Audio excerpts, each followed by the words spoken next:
আজকে রান্না করব মুরগির মাংস নতুন আলু দিয়ে। মজা করে মাংসগুলো রান্না করব, সেই জন্য রেডি করে নিয়েছি।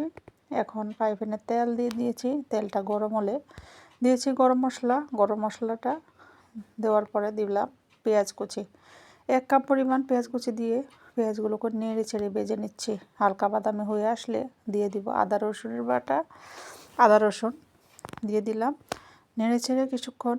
এখন দিয়ে দিব গুঁড়া মশলাগুলো, লাল মরিচের গুঁড়ো, হলুদের গুঁড়ো, ধনিয়ার গুঁড়ো, জিরার গুঁড়ো এবং গরম মশলা গুঁড়ো, মাংসর মশলা এবং লবণ দিয়েছি। একটা টমেটো, 1/2 কাপ পানি দিয়ে মশলাটা ভালোভাবে কষিয়ে নিচ্ছি।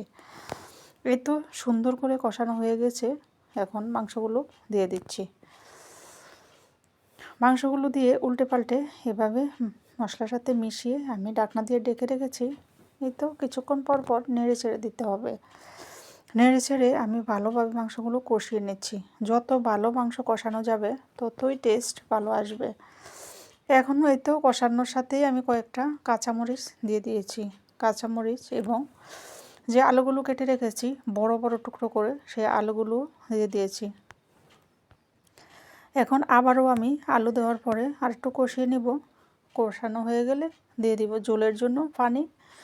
ঝোলটা আমি একটু বেশিই রাখবো, এই কারণে এটা বুঝেই পানিটা অ্যাড করে দিয়েছি।